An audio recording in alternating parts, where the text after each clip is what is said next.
It's time to boost our awareness of Ravnica Allegiance.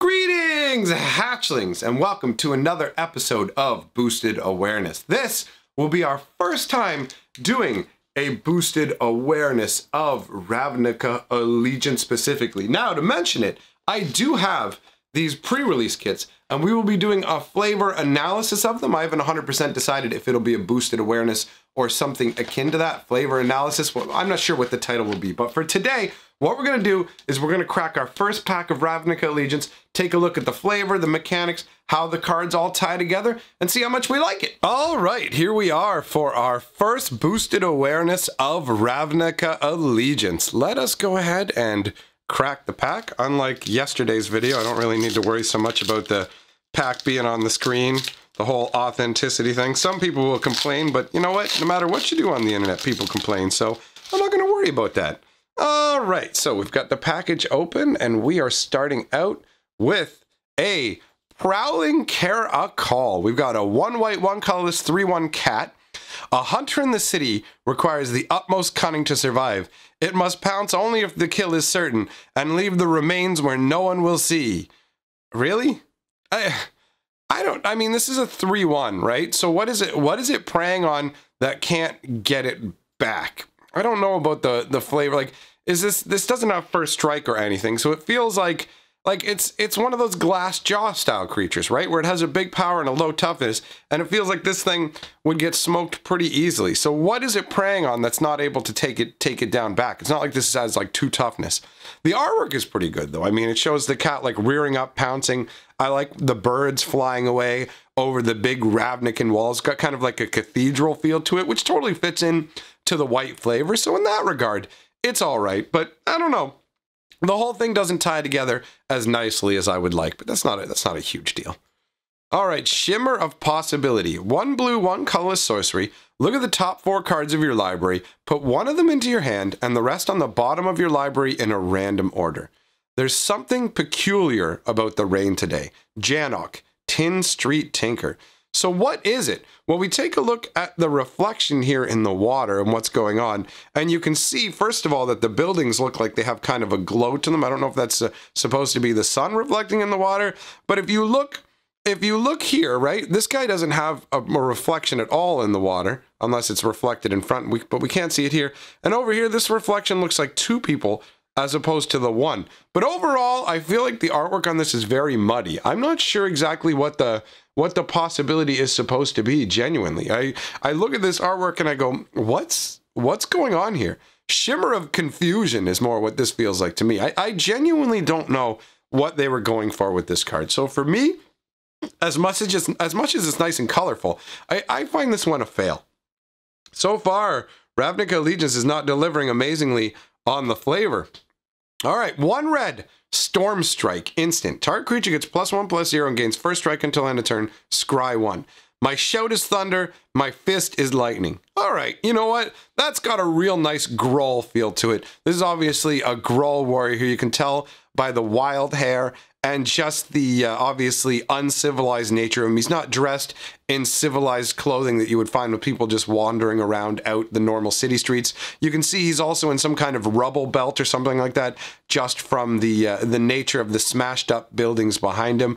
I like the fact that the lightning totally gives it, that's where the first strike can come from. That makes perfect sense. Just sped up by lightning. And I like the fact that the flavor text ties in as well with the artwork, which is really nice. You've got him here just laying a punch into somebody. I'm not exactly sure who it is. It looks like it's most likely a member of the Izzet, because of, if you look at those little like nodes, you've got little nodes of blue that are along here. It looks like an electrostatic kind of gauntlet, and some sort of device that you could easily attribute to the Izzet is being knocked out of their hand there. So for me, this looks like a Growl warrior coming in with all his tribal tattoos, like basically his fist emblazoned with lightning and smashing an Isekai in the face. So this flavor, this is out of the card so far, this is the best one that's tied together. Everything here makes perfect sense. I could see a Grawl being like this, just kind of channeling raw rage of nature and taking it out on some schmo who happened to come by. Next up, what do we got? We've got Bring to Trial. This is a very Azorius feeling card here. So you've got 1 white, 2 colorless. It's a sorcery. Exile target creature with power 4 or greater. In you go, big guy. Watch your head. I enjoy the flavor behind this. You have a giant that's been brought to heal. You can see that his mouth is rung, like has a ring around it, around his neck as well, of Law Mage binding glyphs. It's this Azorius sort of magical law script. It's also binding his hands together and his feet. This guy is immense, and you can see him surrounded by a number of troops. There's at least what it looks like 4 or 5 troops in the artwork as well. You can see up here one tiny little dude giving you a sense of scope. Like, look right here. This is a gigantic archway. I love the fact that it transmits the concept that the Azorius are prepared to bring everybody on Ravnica to trial. It doesn't matter if you're a regular human size, if you're a giant, they have archways that can accommodate you. They figured out the magic that they need to be able to bind up larger creatures and bring them to trial to serve the justice. It's cool. It's got, and I mean, with the coloration of their outfits as well, you've got the blue and white feel. So this is 100% an Azorius feeling card. You can actually see Azorius logos here, and you can see the guild mark here as well. These are nice touches. I really like the Ravnican architecture. It's actually quite enjoyable. Then we've got, because this card actually, you know what, this card with the ability and everything, it feels perfect. The whole thing, exiling the creature with power 4 or greater, this is really well tied together. I enjoy the concept behind this one, even though admittedly the name Bring to Trial doesn't really feel like a magic spell. So that would be the one minor complaint I could give this card here. Then we've got Carrion Imp. 1 black and 3 colorless for a 2/3 flyer. When Carrion Imp enters the battlefield, you may exile target creature from a graveyard. If you do, you gain 2 life. No scrap of nutrition goes to waste in the Undercity. Ugh. This is pretty gross if you think about it.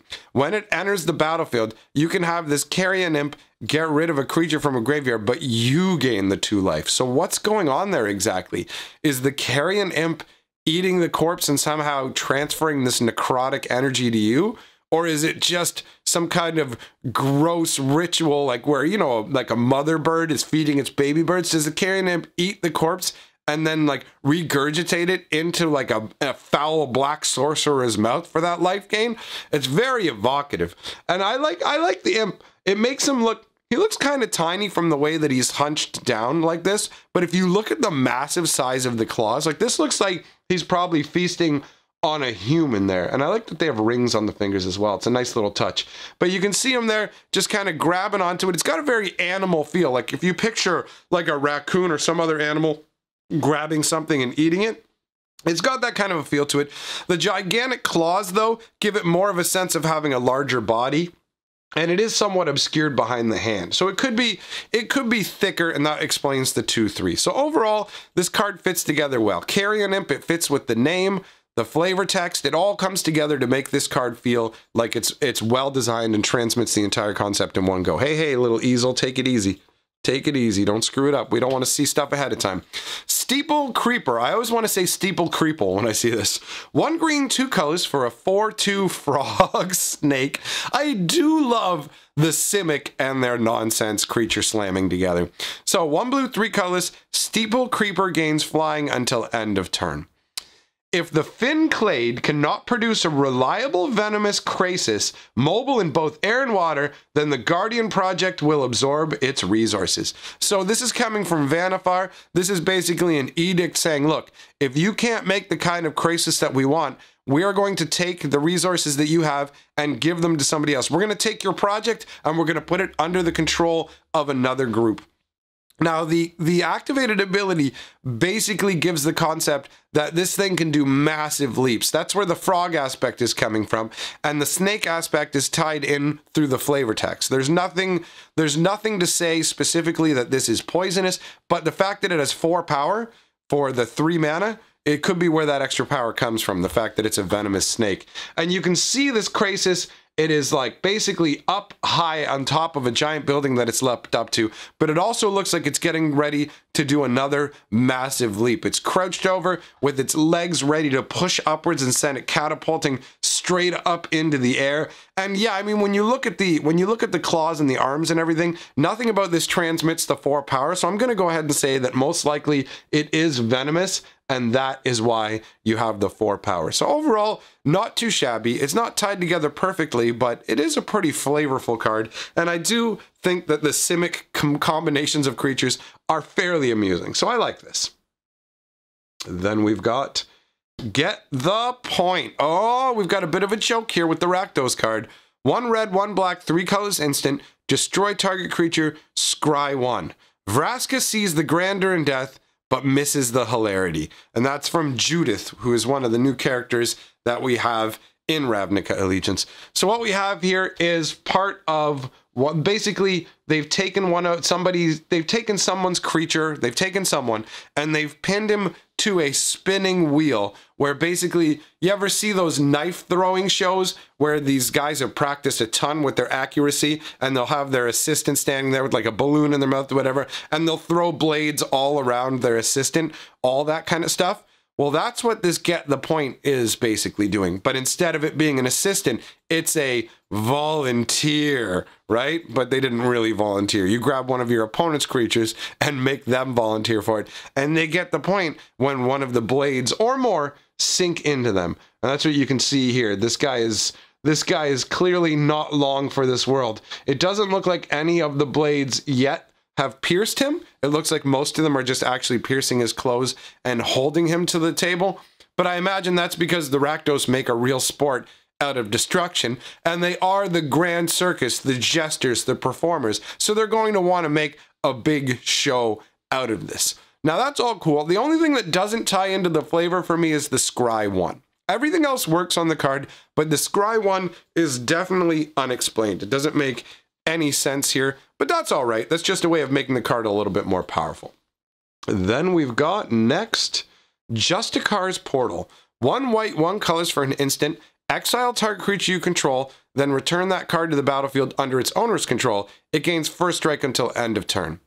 And it says, with the new Guildmaster's innovations, arresters can arrive on the scene moments before a crime is committed. So this is saying that because of Dovin influence now, you can show up, you can basically get your arresters to the scene before the crime is actually committed. That's a weird concept. I'm not 100% on what they're trying to say. I guess the Justicar's Portal is they show up at a crime and then they basically create this portal and it rewinds time for just a few brief moments, and that's supposed to represent them having first strike because they know it's going to happen, so they can use that to prevent crimes. Is that what they're going on? Is that what they're trying to transmit here? I think that's what's going on. So the artwork obviously shows a Justicar returning through the portal. He's stepping, is he stepping out? It looks like he's just stepped out through the portal. Funnily enough, you've got the little orange autumn leaves flying by because they're like, ooh, it's Ravnica Autumn. We got to make sure to hit that mark. For me, the autumn part of this Ravnica Autumn is kind of a fail. It's just like a shoved on, tacked on thing to be like, oh, this time it's in the fall. But you know what? Overall, I don't know. This card it's kind of muddy to me. It doesn't tie together perfectly. I'm not 100% sure what they're trying to transmit with this. I think I've probably guessed correctly, but I'm not certain. Let's just, oh man, this easel ain't making it easy on me. Next up, we've got Final Payment, an interesting card from the Orzhov. 1 black, 1 white, instant. As an additional cost to cast a spell, pay 5 life or sacrifice a creature or enchantment. Destroy target creature. There's nothing quite like the feeling of paying off a large debt. And when it comes to paying off the Orzhov, it's usually not a pleasant payment. A lot of the time, they will take people's souls or blood over money. And this artwork shows what is essentially, I assume, someone else's soul being pushed into this guy. And that's just, I'm not 100% sure. Is this his soul being pulled out of the guy? Is this like someone who owed the Orzhov and they're claiming on their debt? I don't quite get this because the the additional cost to cast a spell of sacrificing a creature could mean that this is a soul somehow pushing its way into the guy. I mean, when I look at the screaming face, it does kind of look like his face. So I'm not sure if that's his soul being pulled out. But obviously this is happening all in an instant, because you can see down here beside his hand, this is him dropping his sword. That's the hilt right there of his sword that he has let go of, that came out of this scabbard right here. The artwork is cool, but I'm not 100% sure whether they're trying to transmit that the creature being destroyed is having its soul sucked out, or if this is literally the soul of another creature that is like ripped through this guy and just like come through his chest. I don't know. The whole thing is a little bit muddy, but overall, very interesting card. Then we've got Rakdos Locket. They did a sequence of these, obviously. There's one for every of the 5 guilds. So 3 colors, casting cost artifact. Add a black or a red when you tap it. Pay a combination of 4 black and red to sacrifice it to draw 2 cards. And the flavor text says, this trinket will gain you admittance to some painfully exclusive gatherings. Exava Blood Witch. There you go. There's a nice little joke to some painfully exclusive gatherings. I don't have too much to say in terms of the flavor text. It is what it is. I mean, the Rakdos being the jesters that they are, they're going to want to make jokes of this nature. I do think that the Locket looks pretty cool, truthfully. It's got this kind of like molten fire look. You've got the face of Rakdos right there on the front of it, and you've got smoke. You actually got smoke curling up out of it, which would make it seem like this Locket would always be hot to the touch and smoking. And in very much the Rakdos fashion, it's got random spikes and spiky chains and stuff. You could easily injure yourself just holding this Locket. It's got a very Rakdos feel. So in terms of flavor, aside from the flavor text, I actually like this. Then we've got a Gyre Engineer, a Circle Engineer, 1 green, 1 colorless, and a blue for a Vidalcan Wizard that is a 1/1 that taps to add a green and a blue. As I contemplate what is, I dive ever deeper into the depths of possibility. Then I set an experiment in motion and watch the truth rise to the surface. And the artwork shows him standing over some kind of biopod, infusing it with magic, I suppose, helping to accelerate an experimental process. You can see this is in one of the Simic's biolabs, where they have multiple of these pods where they experiment, creating all their different crasis and things like that. Some of them willingly, some of them unwillingly. Overall, I like the green and blue in the artwork. It transmits the concept of the Simic. I like the fact that you can definitely tell that this guy is using his mana specifically as part of this process, and that he's clearly helping to bioengineer. So overall, the flavor on this ties together pretty well. This is a pretty tight little package. I like it. Then we got Orzhov Racketeers, 1 black and 4 colors for a human rogue. Whenever it deals combat damage to a player, that player discards a card, and it's got Afterlife 2. The flavor text says, looks like you need protection. So you've got two people here who are the Racketeers. Basically, they just extort people. So they go in, like you run in a racket. That's what hoodlums do, okay? That's like a mafia-style gang thing. So the Orzhov are, you know, they're essentially like the Ravnican soul mafia. And I like the fact that the Afterlife 2 is represented by, there's 2 of them here, so that when they get wiped out, their spirits still serve the Orzhov. They're still bound to the Orzhov. And you can see that they're clearly bad people who are willing to extort people by the fact that they have some regular everyday citizen with a weapon right up under his neck, his head tilted back, which means it's being pressed up against him. You know what? It's pretty funny, actually. It looks like you need protection. Yeah, from you guys. That's totally the mafia sort of thing. It's like, you're going to need protection for your business or something awful might happen. So flavor on this definitely works. They've got this guy kind of trapped probably somewhere in his own business, I imagine. They've come in through the front door, and now they're doing the shakedown. Pretty standard sort of stuff. Works for the Orzhov.